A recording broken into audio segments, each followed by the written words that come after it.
165 చదరపు గజాలు కేవలం 15 లక్షల నుండే. స్వర్గసీమ మీ నివాసాలకు చిరునామా. ఏమండి, ఇది విన్నారా? ఏమిటి? శిక్ష పూర్తయి జైలు నుంచి విడుదలైన మీ తమ్ముణ్ణి ఆ రాయుడు తన వాళ్ళతో ఇంటికి పిలిపించుకున్నాడంట. పొన్నయ్య చెప్పాడులే. అయినా నాకు తెలియక అడుగుతాను, ఉన్నట్టుండి రుద్రయ్య మీద ఇంత అభిమానం పుట్టుకొచ్చిందేమిటి?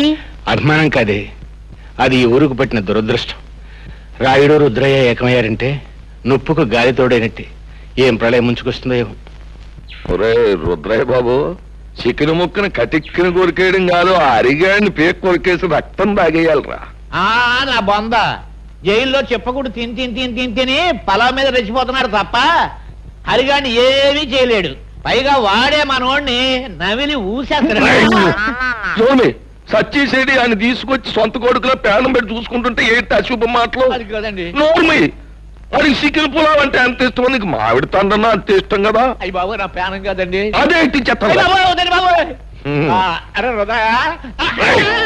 లుచ్చక బచ్చ, వచ్చినప్పటి నుంచి నా జపశతుని సంకెత్తను శాంపుల్గా నీ ఈసారి కొద్దిలేసి అవసరం వచ్చిన చెప్తాను, ఆగు. ఇదిగో, నువ్వు తాగవలసినంత తాగేసి తినవలసినంత తినేసి ఆ అరిగాని గోళంగా కొట్టించే. చూస్తా ఉండండి, ఇయాలతో ఆ లుచ్చక బచ్చగాడి బతుకు కథం కబురెట్టండి నాయాలకి. ఇది ఈ రుస్తుం రుద్రయ్య గారి సెంటర్ లో ఛాలెంజ్. అందుకే అందించే శుభవార్త అందించే. హరిబాబు, పద్నం చూసే రుద్రయ్య గారు ఇంకో మాట చెప్పమన్నాడు. ఏమని? దమ్ము ధైర్యం ఉన్న మగాడు అయితే ఆడి మీద కాలు దువ్వాలంట, లేదంటే ఆయన కాలు మీద దండం పెట్టాలంట. ఛాలెంజ్ చేస్తున్నాడు. నాతోనే ఛాలెంజ్. Challenge challenge. ఈ ఓల్ ఆంధ్రదేశంలో ఏ లుచ్చక బచ్చగారితోనైనా సరే ఈ రుద్రయ్య ఓపెన్ ఛాలెంజ్. ఇదిగో, నువ్వు ఊరికి ముందే ఇలా రెచ్చిపోయి వాగుతూ ఉంటే శాస్త్రం ప్రకారం మొదట ఆయాసం వస్తుంది, ఆ తర్వాత వాడు వచ్చే వాటికి అబ్బా అనాల్సి వస్తుంది. ఏమిటి? రైట్, తీతో ముందుగా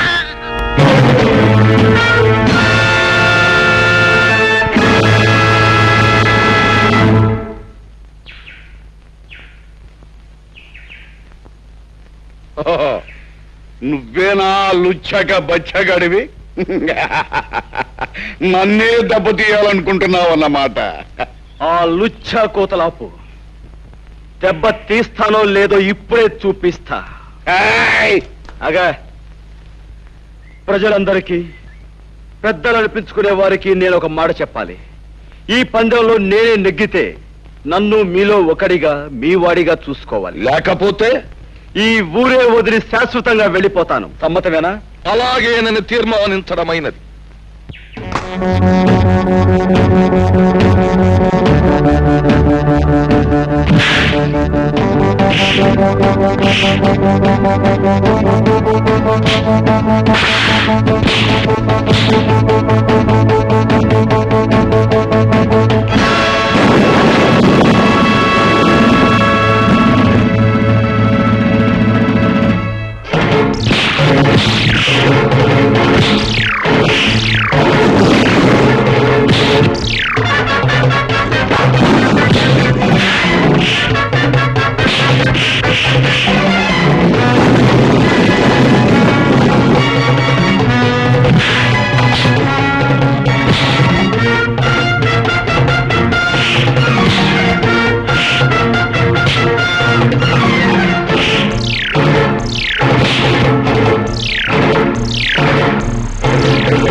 ఆ సంచిలో నేను పట్టుకుంటాను. ఎవరు బాబు నువ్వు? నేను తాతయ్య, గుర్తుపట్ల నీ మనవాడిని. మనవాడు? రండి, అంతా కారులో చెప్తాను. కూర్చోండి. ఎందుకురా తిమింగలంలాగా పిచ్చి తాగుడు?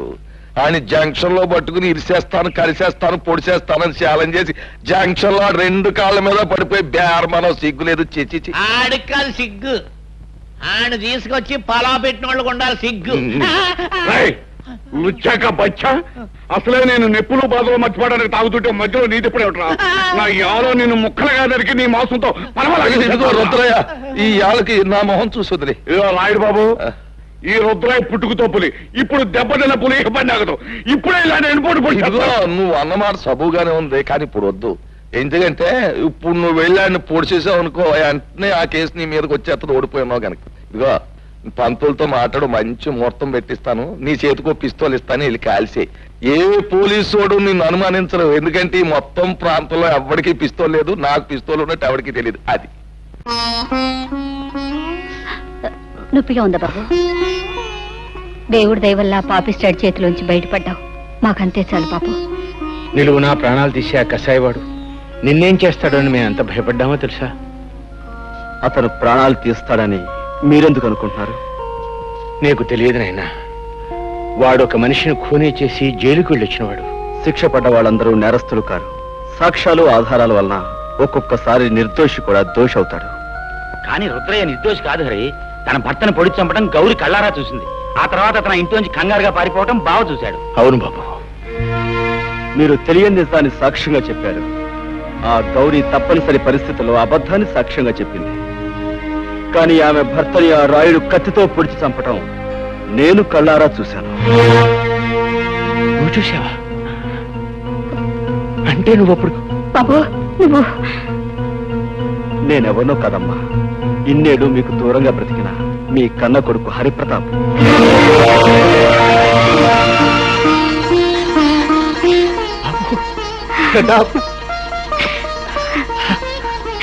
బాబు, ఇన్నాళ్ళు మా కళ్ళ ముందే ఉంటూ ఈ నిజాన్ని ఎందుకు దాచావురా?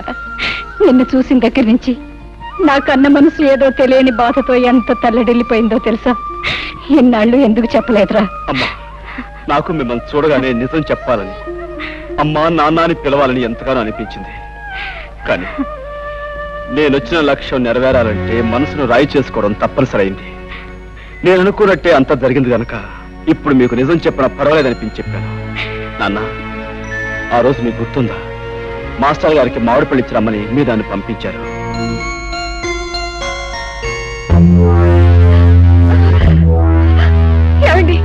ఏమిటండి దౌర్జన్యం? చెబుతా. ఏమయ్యా హెడ్ మాస్టర్, స్కూల్ సొమ్ము తిన్నానే అనుకో, మరి నేను హెడ్ మాస్టర్ని జయించినోండి కదా, అభిమానంతో ఆ విషయాన్ని కడుపులో పెట్టుకోవాలి గాని పైయోళ్ళకు ఉత్తరాలు రాస్తావా? పసిపిల్లల చదువు కోసం, స్కూల్ అభివృద్ధి కోసం ప్రభుత్వం గ్రాంట్ చేసిన నిధుల్ని నువ్వు అలా తినేటు అన్యాయం కాదంటావా పాపాత్ముడా? అలా నేనేమి అనుకోను, కానీ నువ్వు చేసిన పొరపాటుకి ఈ కత్తితో కాజా దింపించేస్తే అలాగుంటది అంట. బాబు గారు, ఆయన చెప్పకండి, మీకు దండం పెడతాను. ఈ ఒక్కసారికి ఆయన క్షమించి వదిలేస్తే ఈ ఊరదిలే వెళ్ళిపోతామండి. ఆయన ఈ ఊరినే కాదే, ఈ లోకాన్నే వదిలి వెళ్ళిపోవాలి. మాస్టరు అయిపోయింది.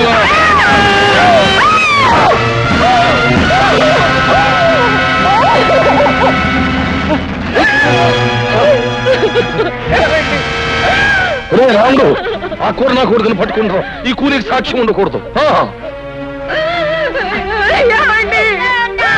ఇదిగో, ఈ సంగతి ఎక్కడైనా కూసావా నీకు నీ బిడ్డకి నీ మొగుడు గతే పడద్ది.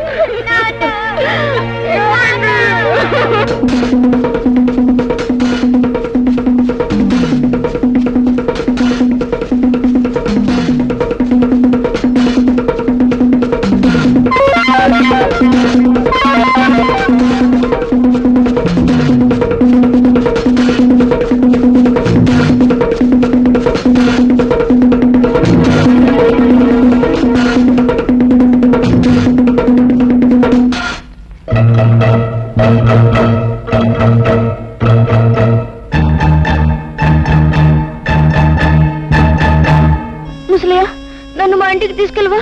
రాయుడు మాస్టర్ని పొడి చంపేశాడు. నువ్వు ఊళ్ళోకి వెళ్తే వాళ్ళు నేను బతకనివ్వరు. రా చెప్తాను. అంటే నీ ప్రాణం కాపాడి నిన్నంత వాణి చేసింది మన పాలేరు ముసలయ్య అన్నమాట. మనం పెట్టిన అన్నం తిన్న విశ్వాసానికి మనకెంత ఉపకారం చేశాడండి. ఆ రాత్రికి రాత్రే నన్ను పట్టణం చేర్చాడు ముసలయ్య. తను ఏదో కూలీ నాలి చేసుకుంటూ నాకింత అన్నం పెట్టేవాడు. గౌరీ భర్తను హత్య చేసినందుకు బాబాయ్కి శిక్ష పడిందని తెలిసాక ముసలయ్య నన్ను ఒకసారి జైల్లో నా బాబాయ్ దగ్గర తీసుకెళ్ళాడు.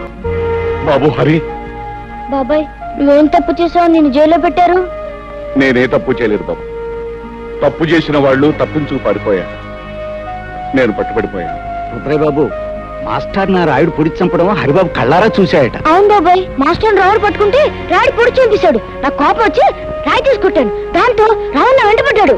ఆ రాముడికి దొరకకుండా నేనే తప్పించాను. అక్కడుంటే ప్రమాదాన్ని పట్నం తీసుకొచ్చాను. బాబు, హరిబాబు చూసిన నిజాన్ని బయట పెడితే మీకు శిక్ష తప్పుతుంది కదా. లాభం లేదు ముసలయ్య. పెద్దలందరూ తప్పుడు సాక్ష్యాలు చెప్పాక, ఆ గుడి న్యాయస్థానం దాన్ని నమ్మి నాకు శిక్ష వేశాక, నిజం చూసిన ఈ పసివాడి సాక్ష్యం నా చట్టం ముందు చెల్లదు. ఆ రోజు రాత్రి వీధిలోకి రావటమే నా దురదృష్టం. మాస్టారు భార్య ఏడుపు విని ఏం జరిగిందోనని ఆ ఇంట్లోకి వెళ్ళాను. నెత్తుట మడుగులో ఉన్న మాస్టారుని, కన్నీటితో ఉన్న తన భార్యను చూసి 10 మందిని పిలవాలని బయటికి పరిగెత్తుకొచ్చాను. రాయుడు మనుషులు నన్ను పట్టుకున్నారు. దూరం నుంచి మా అన్నయ్య చూశాడు. నిజం తెలియని మా అన్నయ్య కోర్టులో నేనే నేరస్తుడని చెప్పాడు.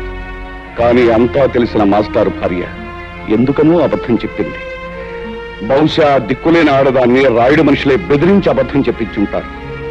ముసలయ్య, జైల్లో పడటం వల్ల నా జీవితంలో కొంత పోగొట్టుకున్నానే తప్ప అంతా పోగొట్టుకుని అంతమైపోను. ఏదో ఒక రోజున బయటకు వస్తాను. ఆ రోజున ఆ రాయుడు పాపం పండి తీరుతుంది. ముసలయ్య, నాకు సాయం చేస్తాను. తప్పకుండా బాబు గారు, ఏమిటో చెప్పండి. మా ఇంటికి వెలుగు, మా కంటికి దీపం మా హరిబాబు. వీణ్ణి పెద్ద చదువులు చదివించి నీతికి న్యాయానికి నిలబడే మనిషిలా తయారు చేసి మా వంశం పేరు ప్రతిష్టలో నిలబెట్టేలా, మన ఊరిని తీర్చిదిద్దేలా తయారు చేయాలి. వాడి చదువు కావలసిన డబ్బు నేను జైల్లో ఉండి రాళ్లు కొట్టి కష్టపడి సంపాదించి పంపిస్తాను. చెయ్యని నేరానికి శిక్ష అనుభవించాడు బాబాయ్. ఇన్నేళ్లు ఆయన కాయకష్టం మీదే బ్రతికాను. ఇంత వాణ్ణయ్యాను.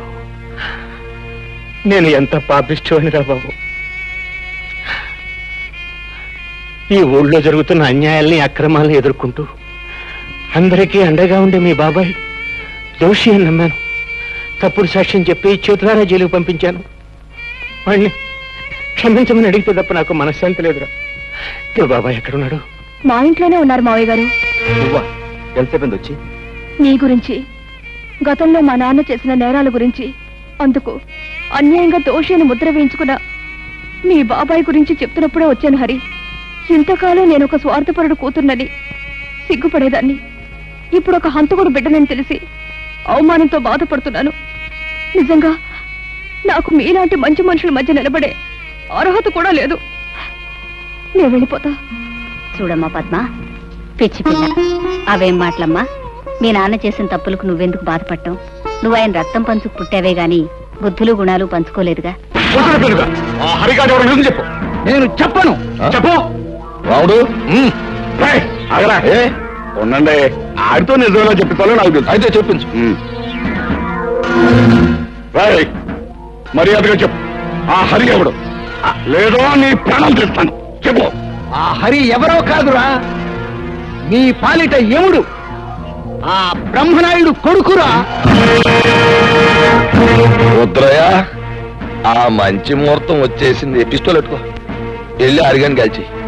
పెట్టం కాల్చినట్టు కాలుస్తాను. వస్తాను.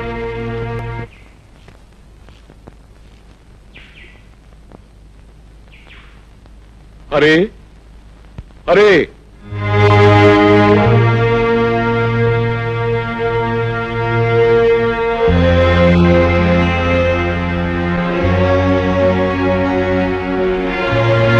తమ్ముడు, తమ్ముడు, అన్నయ్య, తమ్ముడు, అన్నయ్య, తమ్ముడు, నన్ను క్షమించగలవురా నువ్వు? అదే మాటన్నయ్య. అవునరా, నేను నీకు అన్యాయం చేశాను. నీ జీవితంలో 14 ఏళ్ళు కటకటాల వెనక బండరాళ్ల మధ్య గడిచిపోయేలా చేశాను.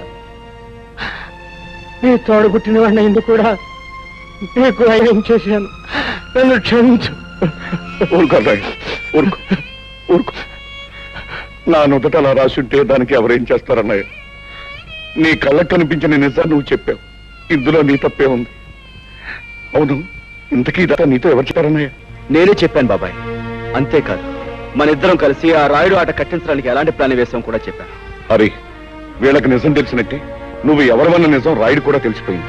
ఎలా తెలుస్తుంది బాబాయ్? పట్నం నుంచి గిరి ముసలైన బంధించి తీసుకొచ్చాడు. వాడి చేత నిజం చెప్పించాను. ఎవరు? రుద్రయ్య నువ్వా? ఎంతసేపు అయింది అబ్బాయి వచ్చి? ఇంతకు ముందే వచ్చాను వదిన. వదిన, అమృతం లాంటి నీ చేతి వంట తిని ఎన్నో ఏళ్ళైంది. ఆకలిగా ఉంది, అన్నం పెట్టదు. అంతకంటేనా? రా అబ్బాయి. సరే.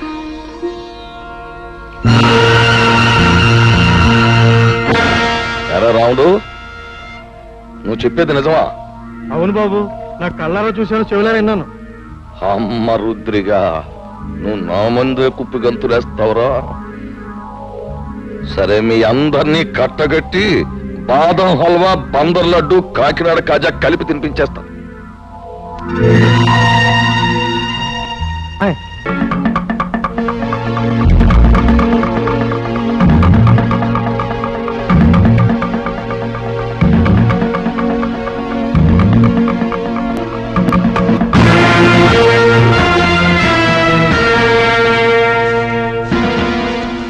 ఏంట్రా రుద్రయ్య, చలిమిడ ముద్ద తినేసి ఏనాడో సెలవు తీసుకోవాల్సిన నీ అన్నగారి కొడుకు ఊళ్ళోకి రుస్తుములా దిగి నాకే శత్రువు అయిపోయాడు. అవి నువ్వు వెళ్ళాడికి దప్పలం ఎట్టేరా అని నిన్ను పంపితే ఆడు నువ్వు అందరూ ఏకమైపోయి నాకేదో ఎట్టేయాలని మీరు పప్పులో కాలేశారు. నేను మొన్నే చెప్పాను కదా నా గురి తప్పదు అని. అందుకే ఈ ఏళ మీ అందరినీ పైకి పంపేయాలని తీర్మానించమైనది. అరబ్బా, ఇప్పుడే నీ గురించి అనుకుంటున్నావు. నీకు 100 ఏళ్ళు. మీ వాళ్ళు అందరూ ఇక్కడే ఉన్నారు, అందరికీ కలిపి బంతి భోజనాలు ఎత్తేస్తాను రా. రాయుడు, ఇంతకాలం అందరి చేత అన్ని తినిపించడానికి అలవాటు పడ్డ నీ చేత ఎండుగడి తినిపించడానికి రా నేనొచ్చింది. రాయుడు, నిన్నెదిరించాడని మా మాస్టర్ని పొడిచి చంపింది నువ్వు. నీ కొడుకు వల్ల నెలతప్పిన లక్ష్మిని పీక నిలివి చంపింది నువ్వు. నీ బండారం బయటపడుతున్న భయంతో మా అమ్మమ్మను ఆంబోతో చంపించింది నువ్వు. ఇన్నాళ్ళకి నువ్వు చేసిన పాపాలకు రుజువులు, నువ్వు చేసిన నేరాలకు సాక్ష్యాలు దొరికాయి కాబట్టి నీ రోజు ఎంత చూస్తాను. అవును,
హరి, మర్యాదగా నిలబడిపో, లేదా మీ అమ్మ బుర్రకు బూరు మొక్క ఎట్టేస్తాను.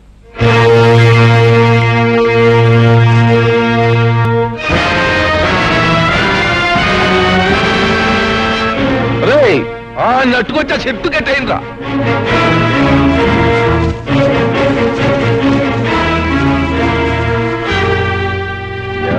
కుర్ర సన్నాసి, పులి మీసాలు అట్టుకుని ఉయ్యాలోగాలనుకుంటున్నావట్రా? నాకెదురు తిరిగినోడెవడో ప్రాణాలతో బయట పడలేదు. అవును, మీ మాస్టర్ నా మాట లేదని ఈ చేత్తో నేనే పొడి చంపేశాను. ఇప్పుడు ఏమంటావు? ఏట్రా ఆ ఈరిగాడు కూతుర్ని స్వయంగా నా చేత్తో పీక బిస్కెట్ చెరులో బారేస్తాను. ఏం చేస్తావు? చీటికి మాటికి నోరెట్టు పడిపోయా మీ అమ్మమ్మని ఆంబోతో తొక్కించి చంపించేసింది నేనే. దానికి నువ్వు ఆంబోతుని చంపావు కానీ నా జోలికేం రాలేకపోయావు కదా.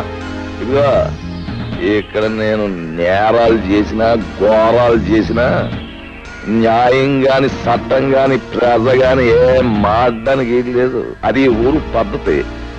ఇందాక నీకు మాట ఇచ్చాను చూడు, బంతి భోజనాలు ఎడతానని. ఈ ఊళ్ళోకి నువ్వు దిగి నాకు మనశ్శాంతి లేకుండా చేసినందుకు ముందు నీకు మాంసం కొరెట్ట. వాళ్ళను చంపి నీ చేతులెందుకు మట్టి చేసుకుంటావు?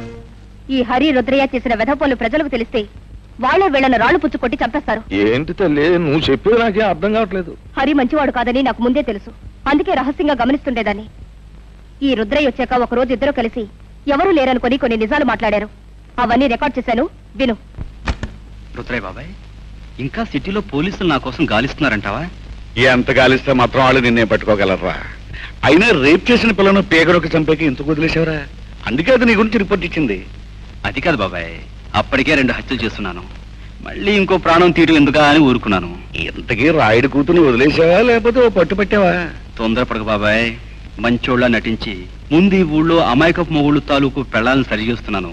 సమయం చూసి ఆ రాయుడు కూతుని కూడా ఓ పట్టు పడతాగా. అమ్మ బ్రహ్మన్న కొడక, నీ వెనకాల ఎంత పాపిష్టి చరిత్రుందా? హత్యలు మానభంగాలు శాస్త్ర ప్రకారం వీడికి వెన్నతో పెట్టిన విద్యలన్నమాట. ఏమిటే నాన్న, రేపు రచ్చబండ దగ్గరికి ఊరందరినీ రమ్మనండి.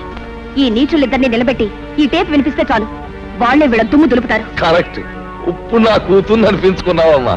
ఇవాళ లింగం పంతులు, అయ్యా, ఊళ్ళో పిల్ల మేక అందరినీ రచ్చబండ దగ్గరకు వచ్చేమని టౌ కొట్టించేయండి. ఇదిగో ఆ రుద్రయ్య గారిని ఎరిగాన్ని బండి కట్టించి ఈడ్చుకుని జనం దగ్గర తీసుకురండి. ఊరంతా మైకులు ఎట్టేయండి, స్పీకర్. పండుగ అయిపోవాలి. నడండి.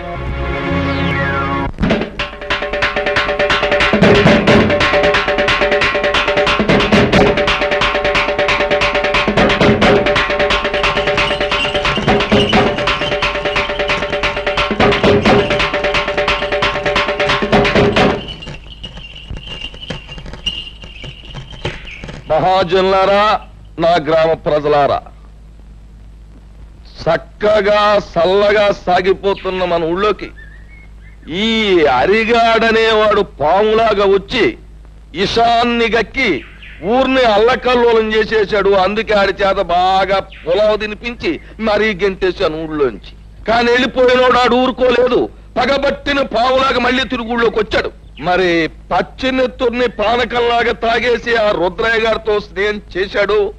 ఇద్దరు కలిపి ఊరిని బూడిద చేసేయాలని ఓ ప్లాన్ వేసుకున్నారు.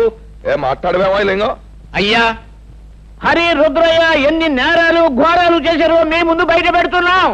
వీళ్ల గురించి నిజం తెలిసాక శాస్త్ర ప్రకారం వీళ్ళని ఏం చేయాలో మీరే నిర్ణయించండి. ఏమిటి? తర్వాత వాళ్ళిద్దరూ కలిసి ఎన్ని పాపిష్టి పనులు చేశారో, ఎన్ని లుచ్చా పనులు చేశారో వాళ్ళ మాటలన్నీ కూడా ఇక్కడ ఉన్నాయి. అవి ఇప్పుడు మీకు వినిపిస్తాం. ఆ మాటలు విన్న తర్వాత ప్రజలైన మీరు మరి రాళ్లు పట్టుకుని రవ్వలడ్లే తినిపిస్తారో, కర్రలట్టుకుని కారపూసే తినిపిస్తారో మీరే తెచ్చుకోండి. అమ్మాయి పద్మ, ఆ కనెక్షన్ లో వైర్లే జాతకం ఉన్నాయా? అంతా రెడీ నాన్న. పేపర్ వినిపించే ప్రతి మాట సినిమా పాటలా వీధి వీధిన మారుమోగిపోతుంది. ఇక ఆలస్యం ఎందుకు, నొక్కే.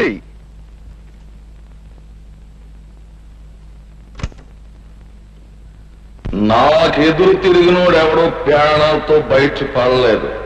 అవును, మీ మాస్టర్ నా మాట లేదని ఈ చేతితో నేనే పొడి చంపేశాను. ఇప్పుడు ఏమంటావు?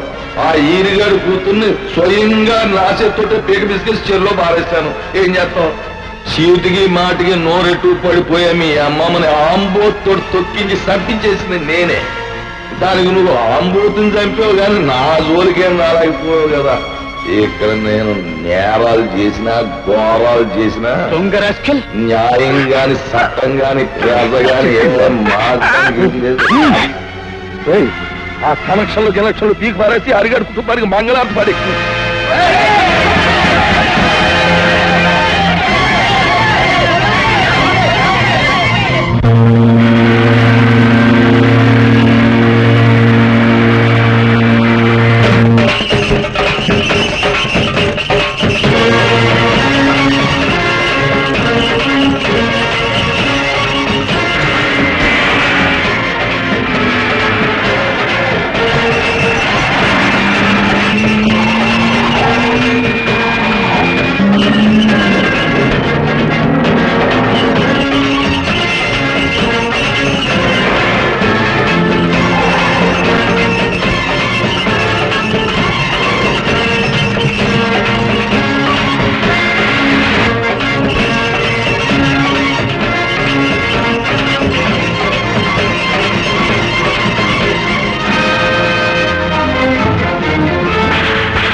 నువ్వు చేసిన దారుణాలకి, ఈ పల్లె ప్రజలకు నువ్వు చేసిన అన్యాయాలకి, వ్యక్తిగతంగా నాకు నా కుటుంబానికి నువ్వు చేసిన ద్రోహానికి నిన్నిక్కడే నరికి పోగులు పెట్టగలను.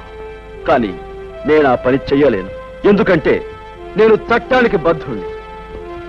ఈ పల్లెకొచ్చే ప్రతి ఆఫీసర్ని నువ్వు ఏదో రకంగా నోరు మూయిస్తున్నావని తెలిసింది. అందుకే ప్రభుత్వం ప్రత్యేకంగా నీ విషయం తెలుసుకోవడానికే నన్ను ఇక్కడికి పంపించింది. బాధ్యత గల పోలీస్ ఆఫీసర్గా నిన్ను, నీతో పాటు నీ పాపాలను పంచుకున్న ఈ దుర్మార్గుల్ని చట్టానికి అప్పగిస్తాను. బాబు, ఇప్పుడు నువ్వు అన్న ప్రతి మాట ఈ యథార్థమే నన్ను ఒప్పుకుంటాను. మీరే శిక్ష చేసినా భరిస్తాను. అమ్మా పద్మ, బాబు, నా రక్తాన్నే పంచుకు పుట్టిన మంచితనం, మానవత్వం కూడా పెంచుకుంది మా పద్మ. దీనికి ఇక నువ్వే తోడుగా ఉండాలి బాబు. నీ చల్లటి మనసుతో, నీ గుండె నిబ్బరంతో ఈ ఏళ్ళ నుంచి ఈ ఊరిని రామరాజ్యం చెయ్యాలి అని నేను కోరుకుంటున్నాను. అందరూ నన్ను మన్నించండి. చలో చలో.